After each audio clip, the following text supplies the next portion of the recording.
Okay, so here is what we missed yesterday for 4.3, modeling with quadratic functions. So here, the main concept is this, okay?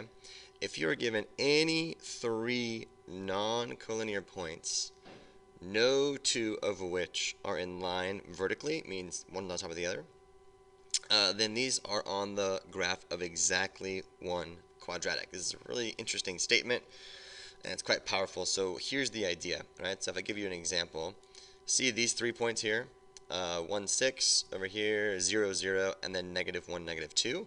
Well, these are three non-collinear points, and they are not on top of each other, so that means that there must exist some kind of a parabola that would go through these points like this. And this may or may not be the vertex down here, we don't know, but we just know that these 3 points lie on some quadratic. So I'm going to erase that, and we'll try and figure out how to do that. So this is the main idea, though. Okay, so given any 3 points, as long as they are non-collinear, meaning they're not in a line, and they are not on top of each other vertically, then they are on the graph of exactly one quadratic. And there's the example there. So then how do you find this equation, right? Well, what you do is you plug into y equals ax squared plus bx plus c. And what you're looking for are the values of a, the values of b, and the values of c. So your goal is to get the value of a, b, and c. So you want to find these. And you find them by substituting in the three values that you have for x and y. This is an x value, that's a y. This is an x, that's a y. This is an x, and that's a y. And you create a system, and you try and figure them out. And I'll give you an example in just a second. So let's do this one, all right? This is number 7 on page 212. You're given these 3 points. You're given 1, -2, which is right over here, 1, -2 in purple. You're given 2, -2, which is this one over here. And then you're given 3, -4, which is this one over here. So it looks to me like your quadratic is going down, right? Because these 2 points, them looks like they're symmetric on either side. So it looks like it's definitely going down. So I'm trying to figure out the values of a, b, and c. So I'm going to start. Okay, this is going to be quite the process, so I'll do this in colors for you so you can see. So I'll start by saying y equals ax squared plus bx plus c. And I'm going to use the first point, x and y. This tells me that -2 is equal to a times 1 squared plus b times 1 plus c. I'm just plugging in x and y for this one. So I get -2 equals a plus b plus c. Okay. So far, so good for that one. That's all I have, okay? Now, then let's move on to the next one.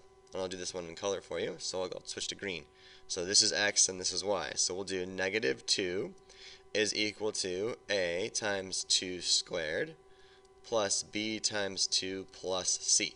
So -2 must be equal to 4a plus 2b plus c. So far, so good? Are we good with that?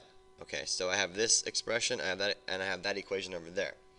Okay, so what can I do with this? Well, from this, if I were to, say for example, if I were to solve this equation, I'll do it in orange so it doesn't make sense. If I were to solve this equation over here for c, I would get this. I would get c is equal to -2 minus a minus b. Just solving this equation right here, solving this for c. I get -2 minus a minus b. Now if I do the same thing over here for this equation, which I'll do in green I suppose, if I solve this one for c, I will get c is equal to -2 minus 4a minus 2b. I'm just solving this thing for c over here. Okay, here's the important part. This is equal to c, and that's equal to c. So that means that these two are equal to each other. So I'll do in purple here. I'll say that this value of c, which is -2 minus a minus b, has to be equal to -2 minus 4a minus 2b. Alright, so far so good. So check this out. This is going to sum to 0. So I get -a minus b is equal to -4a minus 2b. Okay?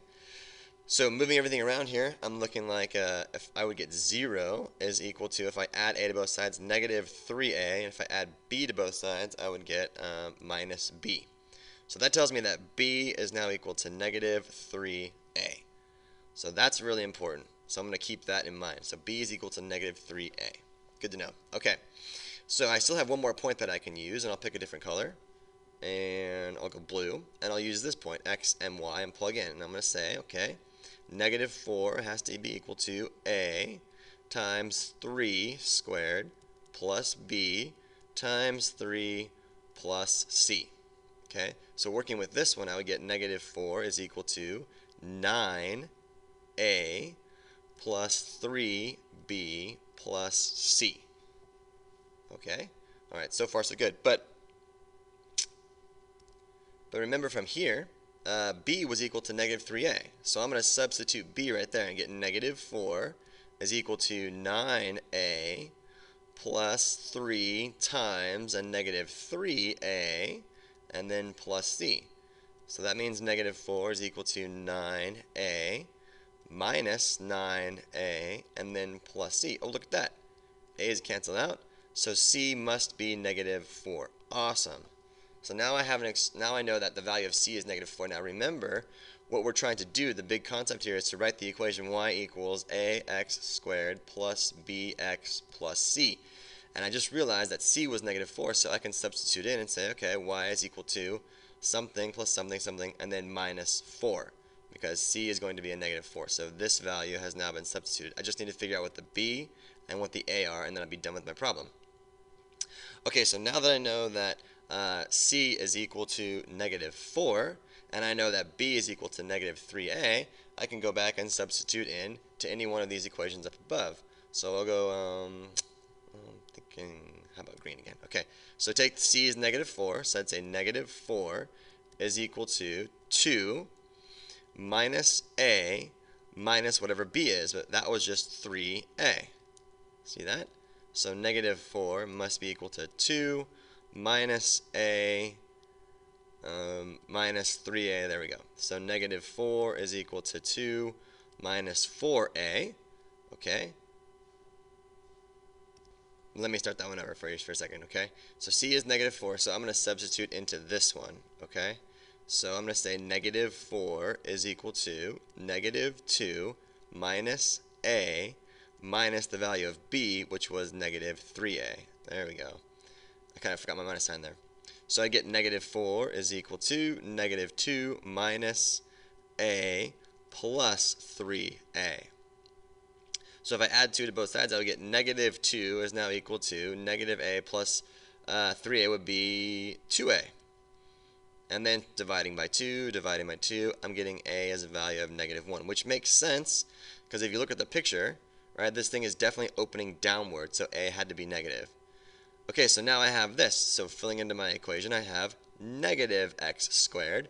All I need is the value of b because a was negative 1 and c was the value of negative 4. But that's easy to find because I can get b by just substituting right here. So b must be negative 3 times the value of a, which is negative 1. So b must be 3. So then I'd have this plus 3x, and this would be the equation of my parabola that satisfies these 3 points right up here. And I'll show it to you over here in fluid math on this one. So, oh wait, sorry, I think it's this one. Yeah, there it is right there. If I plug that in, you can see that's the equation, and it satisfies those 3 points. All right, I hope this helps.